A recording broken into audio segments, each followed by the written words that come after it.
Hello brothers and sisters, I want to talk to you about the Shroud of Turin. This video I will show you says that the man's nose was broken because he fell on his face while carrying the cross and couldn't brace his fall with his hands. A lot of people might say, but the scriptures say not a bone would be broken in his body. However, I am here to tell you that not a bone was broken because the nose is actually made of cartilage. So even though his nose was broken, it wasn't one of his bones. I would like to start this video off by saying a rapture dream I had on Nisan 10 or April 22nd, 2021, which involves a bleeding nose. April 22nd, Nisan 10. On this day in Jewish history, this is the date of Miriam's passing in 1274 BCE. This is the day the Israelites crossed the Jordan in 1273 BCE. This day I had a rapture dream of praying with my family. I was lifted up by Jesus and we merged together as one. He opened the door and it was bright. He flew me to the Burj Khalifa in Dubai. There was an angry businessman who shot at us in the upper levels of the building. It hit our right shoulder, but it did not scratch our flesh. I knew that the Antichrist was in this building. It ripped the robe around us, but we didn't get hurt. We flew out of the building up to a waiting room in the sky. There was this big black empty well, and I was taken up to the step of faith. It had a partly cloudy symbol on this stone in front of the well. There was this white lightning streaming down into the well. It stopped and I was told to take the step. So I stepped up on the stone and I prayed for 1 second, then stepped off the edge to have a freefall test. And this priest to the right of the platform, he said, "He is the one. He is the chosen one." I was then again merged with Jesus' body. He instantaneously took me to God's bedroom. I saw a pure white table with a blonde kid facing downwards playing with construction equipment vehicles. He was enormous, but I couldn't see his face. Jesus and I were floating way above him in the air to the right. I saw a pure white porcelain plate on his bedroom table. It had my severed right hand laying upon it. It started to rain down Christ's blood. It covered everything. I was worried about the blood going everywhere and getting everything dirty, but God stood up and put his arms out, showering in it. He was very happy with Jesus' blood and lavished in it. He said, "Blood will be blood." Then God pointed to this clear wine glass, and we floated to the top of it. We positioned our body over with our hands and face over the cup, while we bled out into it from my chopped off right hand, and blood was gushing out of our noses. My left hand pointer finger was pricked, and we were holding up this metal thimble with a cross on it, the kind to keep your hand from getting pricked by a needle. We filled the thimble with blood. It represented the blood of the unbelieving church, and it went into the cup. The cup was almost full, and I felt lightheaded, but in one final push, the cup was overfilled with God's wine of wrath, foaming and mixed with spices. I then woke up praying with both my hands held together and sleeping on my back like an Egyptian mummy, almost like how Jesus was placed under the Shroud of Turin. So here's that video explaining exactly what the Shroud of Turin is and explaining everything about it. Shroud of Turin made by some form of radiation and was the image of the man alive and moving while it was forming. That's what we're talking about today, and we're starting right now. For those of you who don't know, the Shroud of Turin is an ancient relic believed by many to be the burial cloth of Jesus described in the Gospels. And Joseph took the body and wrapped it in a clean linen cloth. And of course, the cloth resurfaces after the resurrection when Peter and John enter into the tomb. So Simon Peter also came, following him, and he entered the tomb, and he looked at the linen wrappings lying there, and the face cloth which had been on his head, not lying with the linen wrappings, but folded up in a place by itself. So the other disciple, who had first come to the tomb, also entered then, and he saw and believed. This is a very interesting passage. It refers to two different cloths, a face cloth and the linen wrapping. It was upon seeing these things the Apostle John believed Jesus was resurrected. There's something about these cloths that helped him believe. And later in this video, we will discuss what it may have been about these cloths that indicated a resurrection had taken place. For those of you who aren't aware, the Shroud of Turin is a linen cloth with two features that are immediately visible to the naked eye. First, it has the faint, full-scale image of a man with arms crossed over his waist. an image of the man's front and his back. Second, the cloth appears to contain numerous bloodstains. In 1898, an Italian photographer, Secondo Pia, made a startling discovery. While developing the first photographs taken of a shroud, he saw that his film's negative image was an anatomically perfect positive image of a man. Now, if the negative of the image is a positive, then the image itself must be a negative. A very interesting finding that we will explain later as well. Now, before we begin to analyze the new evidence as to whether or not this is the image of Jesus and whether he was moving at the time it was made, both astonishing pieces of information, let's discuss the old evidence first. You may have heard that radiocarbon dating proved the shroud was a medieval forgery. This data came out in 1998, and a major media blitz followed, supposedly debunking the shroud. The major theory at that time was it was a painted forgery by a medieval artist. However, it seems the choice of the samples taken for testing may have come from a medieval repair of the cloth rather than the image-bearing cloth itself. At least 4 scholarly articles have been published on this problem with the previous carbon-14 testing. One of the original experts who tested the shroud became aware of this problem. He retested the shroud and found the original results were in error. The sampled section was the worst possible section to study. Then in 2017, after a Freedom of Information Act request released all the data from the first test, it was discovered that additionally some of the data from the original test was withheld to doctor the results. Because of this, the original test must be discounted entirely. So if the radiocarbon test is invalid, is there any evidence for the age of the shroud? The most extensive battery of experiments was conducted by the Shroud of Turin Research Project. Back in 1978, the group of 24 experts and scientists included Christians, Jews, and atheists. The project issued a final report that was summarized this way, quote, "We can conclude for now that the shroud image is that of a real human form of a scourged, crucified man. It is not the product of an artist. The blood stains are composed of hemoglobin and also give a positive test for serum albumin. The image is an ongoing mystery, and until further chemical studies are made, perhaps by this group of scientists or perhaps by some scientists in the future, the problem remains unsolved." If you notice, their research proved that no pigments of any kind were added to the image area of the cloth. Thus, it was not a painted or drawn forgery. They concluded it was a photographic image of some sort, even though it was on a non-photosensitive medium, linen cloth. But how it formed, they were unsure. Later in this video, we'll discuss this because the ideas that are presented are simply amazing. Other tests were done. Images of flowers are seen on the shroud's image. It appears the body was covered with flowers as a sign of affection prior to burial.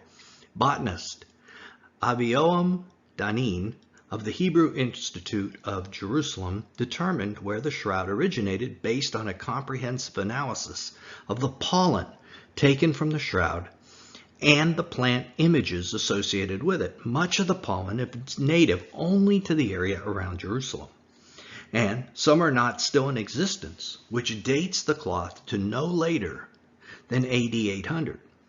This combination of flowers can be found in only one region of the world, Danin stated. The evidence clearly points to a floral grouping from the area surrounding Jerusalem. Analysis of minute particles of limestone, also found adhering to the shroud, have been identified by Dr. Joseph Kolbeck as a rare form of travertine aragonite. This stone is also only found in Jerusalem, and it's the same as samples from ancient Jerusalem tombs taken by archaeologist Eugenia Nitkowski. So this places the shroud in Jerusalem in a tomb. Those who claim this is some kind of medieval forgery cannot explain these connections to Jerusalem. The blood on the shroud is human, and it happens to be blood type AB, which is rare in most places but common in Israel. And this blood is positioned exactly where the wounds of Jesus were, on his wrists, feet, and the side where the spear pierced him, and on his head where the crown of thorns was placed. In fact, the image shows this horrible crown was still in place when he was buried. Based on the image, it is a sarcopterygium cynosium, which is more commonly called the thorny burnet. Rather than being woven into a wreath like the crown we usually see in paintings, it appears the Romans just took branches of this plant and forced it into a cap shape on his head. This is yet another reason that the shroud can't be a forgery, as medieval artists would have gone with the conventional picture of a wreath-like crown, not this cap of thorns that no one expected to see. There's dirt on the soles of the victim's feet, on his knees, and nose. And the nose of the victim was broken. This seems to indicate the victim may have fallen prior to being crucified and broke and skinned the nose in the process. The victim, carrying a crossbeam, wouldn't have had his hands free to break the fall. So if he fell, his nose would take the brunt. We know that on the way to Calvary, Jesus began carrying his own cross. But sometime later, Simon of Cyrene was conscripted by the Romans to help Jesus carry it. Now, a fall or a collapse that could have broken the nose of the man on the image may have been what caused this man to require help. New carbon dating tests by scientists at the University of Padua in northern Italy used the same fibers from the 1988 test but got different findings. The new examination dates the shroud somewhere between 300 BC to 480, which would put it in the era of Christ. But the greatest evidence that this was the burial cloth of Jesus is the image itself and how it was created. First, the image is superficial. It lies just on the top of the microfibers, something we can't achieve even today with modern science. There was no bleed through like you would expect with paints or dyes. In other words, the image didn't go down into the fibers like paint would or a dye. It stayed right on the very surface. Although the blood did bleed through the cloth with capillary action, the image itself was seared onto the cloth just at the top. Second, the image is a three-dimensional, almost hologram type formation. And there is no other image in the world like this. There are no 2D images in the world that carry 3D information. The darker areas of the image were closer to the cloth and the lighter areas further away. This captured the 3D information about the image. Scientists actually have used this 3D information and have even made a sculpture of the man in the image. Third, the image is a negative, not a positive. No one would paint a negative or backwards image in the 1300s. So for all these reasons, it cannot be a forgery. However, how did the image form? Scientists believe it was a burst, or as we will explain in a second, oscillating bursts of high intensity, single wavelength light, laser light. This is a technology we simply don't have today. Light can create the type of brownish image that exists on the shroud. Just put a newspaper in your window for 2 weeks and you will see it turn this type of yellow-brown. However, it will not form an image like that of a shroud, but the basic idea is the same. Light desiccates and oxidizes the outer layers of the paper or the fabric. But how did it produce an image? The answer is that the light came from inside the body of the man in the image, and it traveled in all directions in exact parallel lines.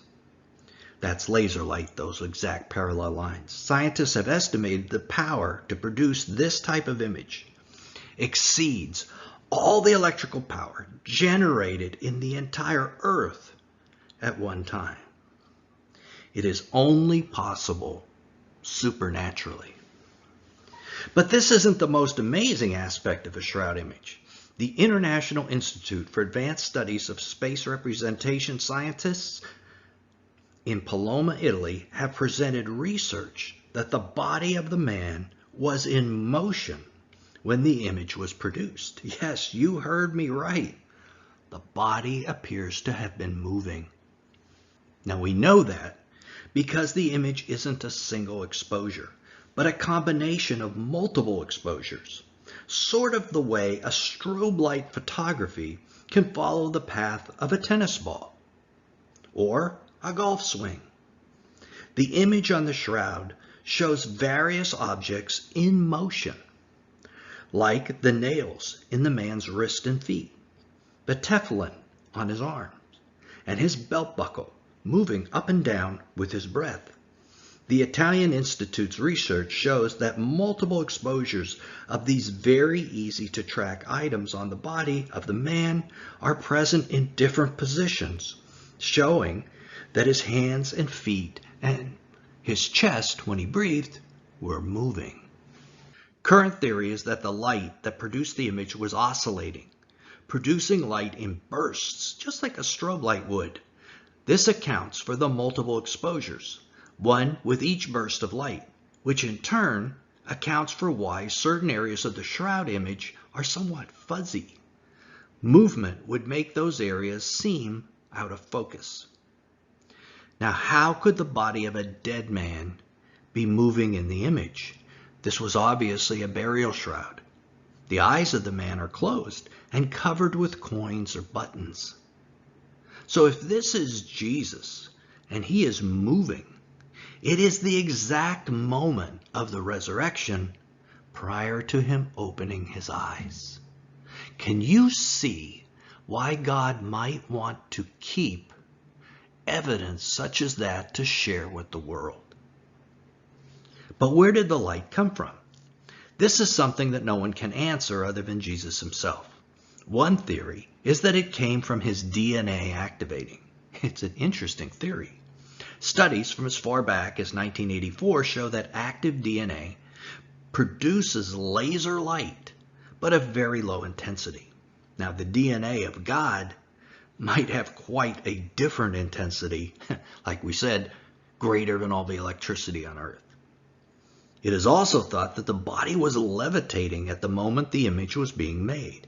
And as we know, the resurrection body of Jesus was able to pass through solid objects like the door of the upper room where the disciples were hiding.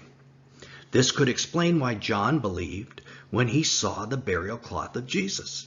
Had the body of Jesus actually passed directly through this cloth without it having even been opened? And was it lying unopened but empty in the tomb?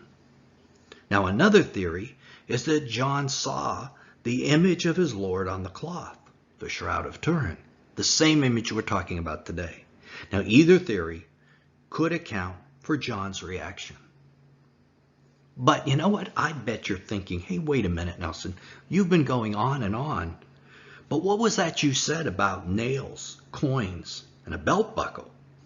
And what's a tefillin? Are all these things on the image of the shroud? The answer is yes, they are. And a whole lot more. If this is the body of our Lord, which seems the only possible explanation, these details tell us a great deal about what he suffered. All right, Amen. God bless. Take care.